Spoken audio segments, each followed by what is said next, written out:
ازيكم كروين؟ تعالوا معايا في فيديو جديد. بس قبل اي حاجه متنسوش تصلوا على النبي. طبعا كلنا بنسال في نسخه زي وسام ابو علي؟ طب وسام ابو علي هيتكرر تاني؟ طب في وسام ابو علي نسخه لا تتكرر؟ طب ايه اللي هيحصل؟ طب احنا عايزين مهاجم زي وسام، احنا عندنا مشكله في المهاجم. انا جاي اقول لكم عايز اقول لكم ان في لاعب جاي النادي الاهلي، مش وسام ابو علي، لا هو تيبيكال من وسام ابو علي واحسن كمان من وسام ابو علي. كل ده هنعرفه في فيديو النهارده مع شويه اخبار وشويه قرارات من المدربين هتعجبكم جدا. في قرارات وحشه جدا. بس حابب نبدأ. طبعا خلاص احنا عرفنا ان خلاص مدرب النادي الاهلي هو عماد النحاس ومدرب مؤقت. طب الناس بتسأل، طب هو ليه سيد عبد الحفيظ ما جاش يدرب بدل وليد صلاح الدين؟ الناس كلها بتسأل طب يعني فين سيد عبد الحفيظ؟ طب هو عمل ايه؟ مش جاي ليه؟ طبعا انتوا عارفين ان هو كان مترشح وبشدة وبقوة، ان هو كان بنسبة كبيرة هيكون من مرشحين ويكون يمسك مدير الكرة. بس حصلت مشكلة والناس كلها بتقول طب يعني هو يعني مش هيرجع تاني؟ لا هو هيرجع وبمنصب أعلى بكتير من مدير الكورة. يعني ايه تاني؟ ركزوا، أعلى من منصب مدير الكورة. مش بعيد هتشوفوه في أي إدارة تانية أو يكون أي حاجة في النادي الأهلي.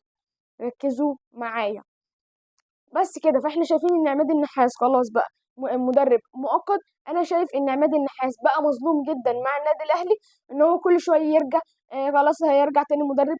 دي انا شايفها مشكله كبيره. خلاص واحد بالامكانيات دي الفكر ده اللي هو عنده ده ودى النادي الاهلي وخلاه يكسب دوري وخلى النادي الاهلي بشكل تاني وبطريقه تانية. انا شايف ان هو يعني ان هو يكون في حته احسن من كده بكتير. فده من الأخبار اللي أنا حبيت أقولها لكم. الخبر التاني هو عودة أحمد عبد القادر للملاعب. طب يعني كله يقول طب مين اللي قرر إن هو يرجع أحمد عبد القادر؟ قرار من عماد النحاس شخصيا ومن الخطيب بعودة أحمد عبد القادر. واحد يقول لي طب الله، أحمد عبد القادر مش هو كان مستبعد؟ واضح إن كان في مشكلة ما بين ريبيرو وما بين أحمد عبد القادر، عشان كده كان مستبعده من القائمة النهائية. لكن هو خلاص بنسبة كبيرة هينزل للتمارين ويعود للنادي الأهلي، وأنا شايف هيأدي أحسن من لعيبة كتير. يعني بن شرقي لعب مطوشة وحشة جدا، عمل مشاكل، ما قدمش بطريقة كويسة. هو وتريزيجيه شايف لما يلاقي واحد بينافس معاه ونازل بطريقة كويسة ويقدر يدي أحسن منه، واحد ده هيدوس على نفسه ويبقى أحسن من كده عشان يقدر يرجع للملعب تاني. أنا شايف أحمد عبد القادر من الصفقات مش صفقات، من العودة اللي هترعب الناس مع إمام عاشور.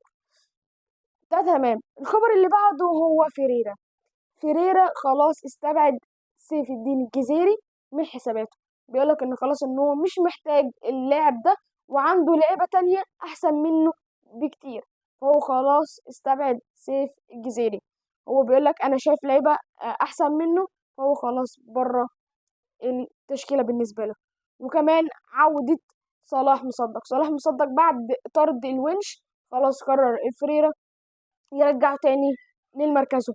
طبعا كان بيلعب مركز 6 وهو قال له ان هو مش بيلعب مركز 6، بيلعب باك يمين او بيلعب نص ملعب قلب دفاع، سوري معلش.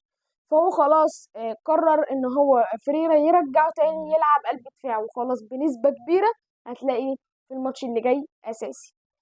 تمام. الناس كلها بتسأل طب مشكلة نص الملعب دي حلها ايه؟ اولا انت بتلعب سيف فاروق جعفر نص ملعب، سيف فاروق جعفر نص ملعب لا، الولد بيلعب وينج طاير. الولد عنده مهارات كويسه جدا، بيلعب وينج طاير. تلعبه ستة يعني شخصيه، يعني شو هو مش شخصيته انه مدافع، تلعبه ستة؟ طب دي ازاي يعني؟ جديد عليه. انا شايف ان هو ممكن يلعب ستة في لعبه كتير جدا غير دونجا.